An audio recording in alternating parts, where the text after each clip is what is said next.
poder do hábito. O ser humano é uma criatura do hábito, não é mesmo? Os dias se repetem e apesar de você achar que está no controle, tomando decisões o tempo todo, a verdade é que na maior parte do tempo, você só está repetindo hábitos pré-determinados. Em O Poder do Hábito, Charles Duhigg ressalta o impacto dos seus hábitos em quem você é e no que você é capaz de alcançar.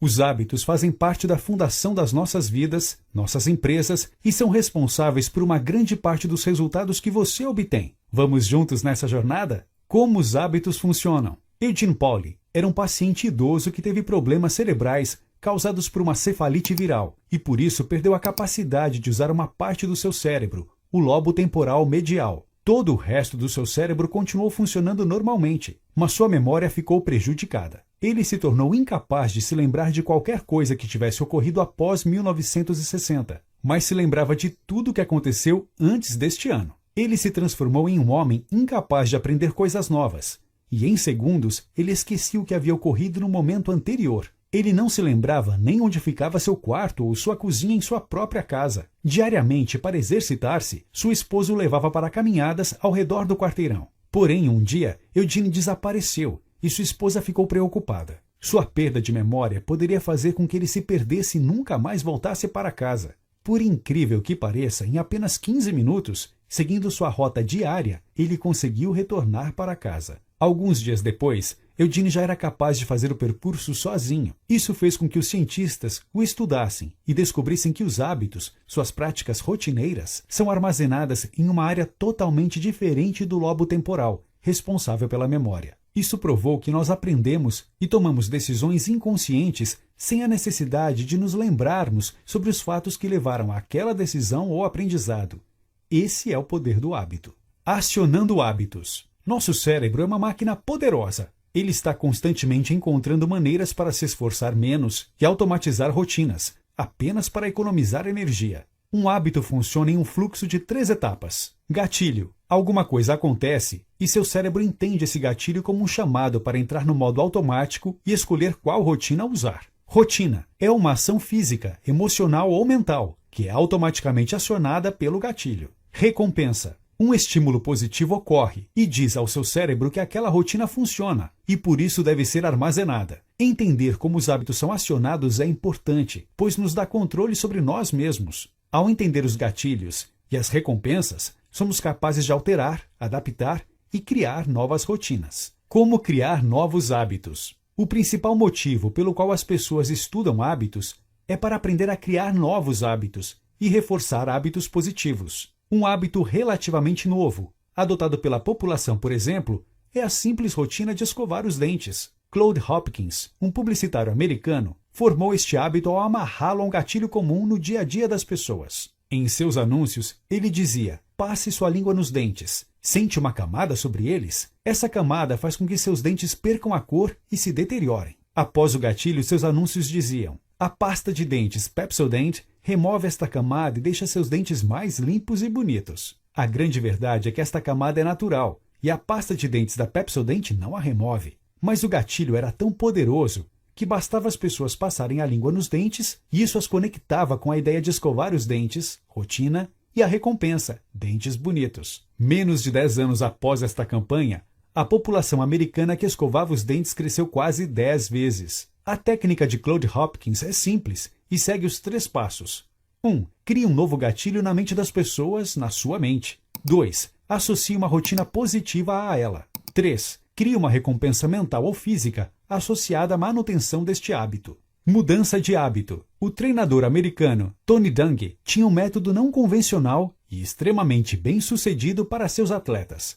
Ele levava seus jogadores a não responder automaticamente às jogadas de seus oponentes. Ele não queria que seu time pensasse antes de agir. Ele recorria à formação de hábitos que respondiam imediatamente, e não a escolhas racionais em cada jogada. Tony sabia que hábitos não são facilmente removidos. Eles precisam ser transformados, e eles só se transformam se uma nova rotina pode substituir a rotina existente, com o mesmo gatilho e uma mesma recompensa. Seus treinos se baseavam em amarrar os gatilhos e as recompensas existentes a novas rotinas. As novas rotinas eram mais simples, davam aos jogadores menos escolhas e mais comportamentos não racionais. Com seu método, Tony conquistou dezenas de títulos e se tornou um treinador lendário. Outro método extremamente bem-sucedido de mudança de hábitos são os 12 Passos dos Alcoólicos Anônimos. O método simplesmente propõe novas rotinas para o gatilho da necessidade física de consumir álcool e utiliza as mesmas recompensas que o álcool desperta nas pessoas, como relaxamento, necessidade de companhia, redução de ansiedade, etc. Porém, o método do AA, por si só, ainda tem dificuldades de transformar os hábitos das pessoas. Por isso ele investe também na criação da crença de que as pessoas viciadas em álcool precisam da intervenção das outras pessoas. Elas precisam acreditar que tem mais gente envolvida nessa transformação para não decepcioná-las. Essa fé é um ingrediente essencial para mudar hábitos, pois a mudança ocorre em sociedade.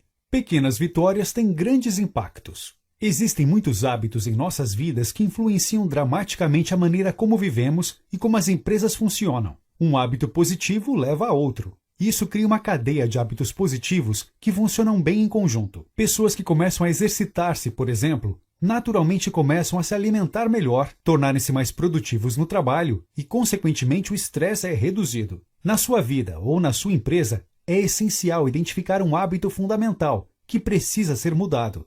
E este hábito trará melhorias diversas em vários outros hábitos que impactam seu dia a dia. Encontrar o hábito fundamental é difícil e requer uma abordagem de tentativa e erro. O importante é identificar algo que é pequeno o suficiente para ser mudado e tem impactos positivos no todo. Em 2009, por exemplo, um estudo provou que o simples hábito de anotar o que as pessoas comiam era capaz de ajudar as pessoas a identificar padrões de alimentação, o que fazia com que elas planejassem melhor o que comiam e as tornava mais saudáveis. Neste estudo, o grupo que tinha os diários de alimentação perdeu o dobro de peso que os demais participantes. Foque em encontrar pequenas coisas. O papel da força de vontade. Cientistas já provaram que a força de vontade é um ingrediente fundamental para o sucesso, com muito mais impacto que a inteligência da pessoa. Isso foi provado em um experimento chamado de teste do marshmallow. Um doce era colocado na frente das crianças, e aquelas que resistissem à tentação de comê-lo por 15 minutos ganhariam outro.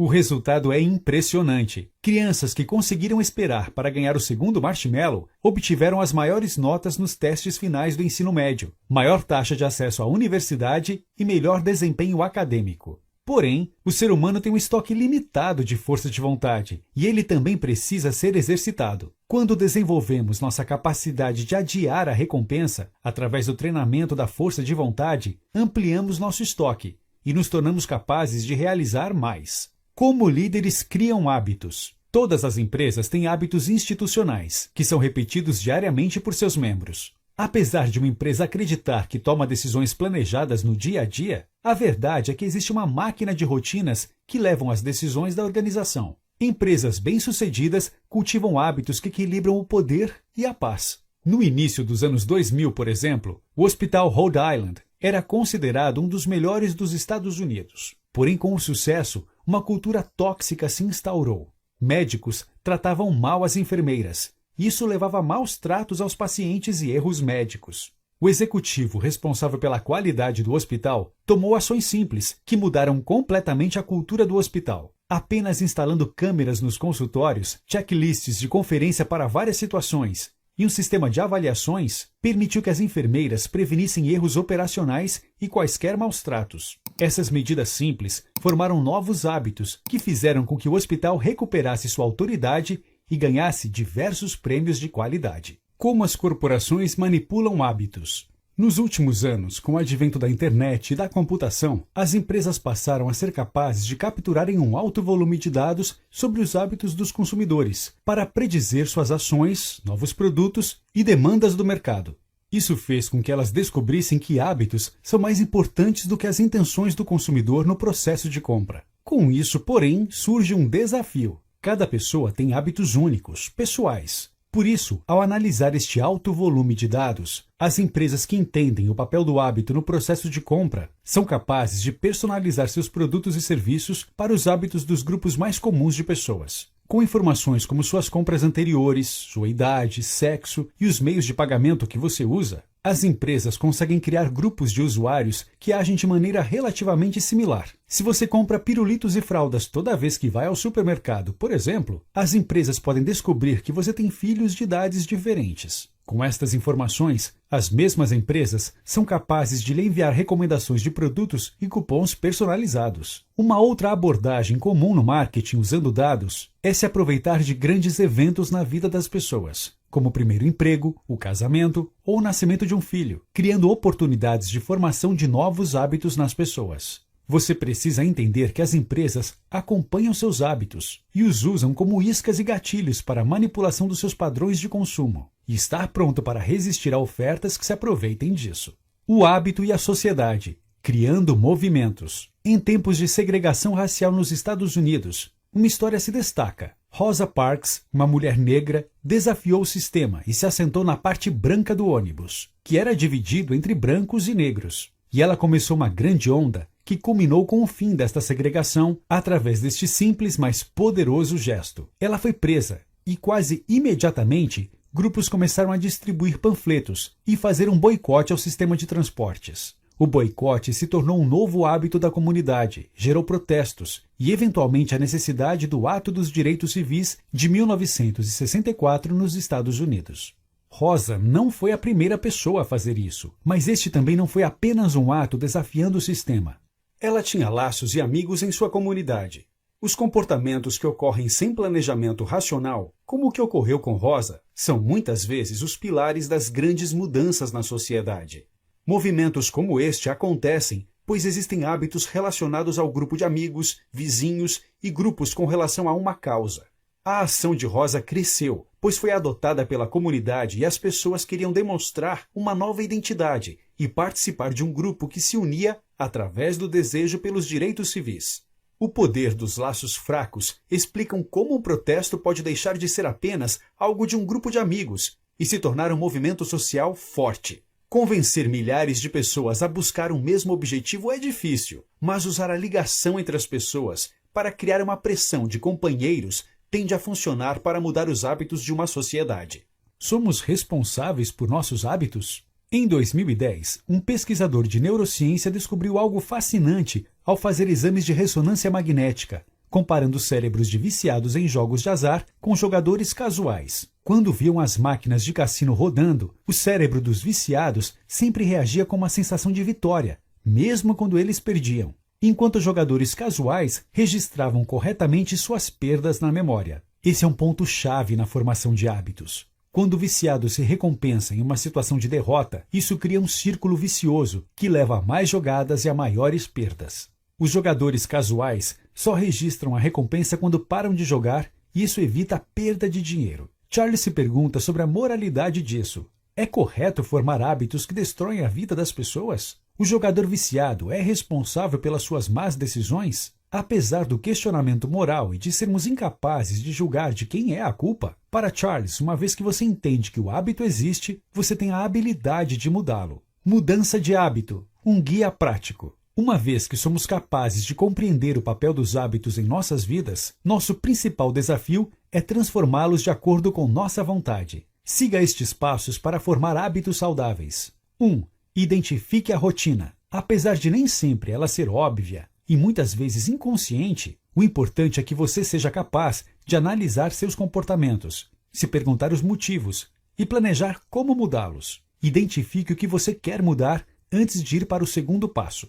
2. Experimente recompensas diferentes. Se você não consegue trocar rotinas ruins por novas rotinas, é preciso jogar com as recompensas. Se você está comendo comidas ruins e se alimentando de forma nada saudável antes de dormir, por exemplo, você deve substituir a recompensa desta rotina. Substitua a comida por um lanche saudável ou apenas descanse por alguns minutos. Depois disso, ligue um cronômetro, aguarde 15 minutos e pergunte-se se você ainda sente a mesma vontade de comer fast food. Se sim, você ainda não identificou o gatilho do hábito. Experimente recompensas diferentes, até que você descubra qual gatilho aciona aquele mau hábito. Se por acaso, neste exemplo, o gatilho era sua fome, entenda que você pode superar a fome comendo coisas diferentes como o lanche saudável. Se o gatilho deste hábito é cansaço, tire alguns minutos para descansar.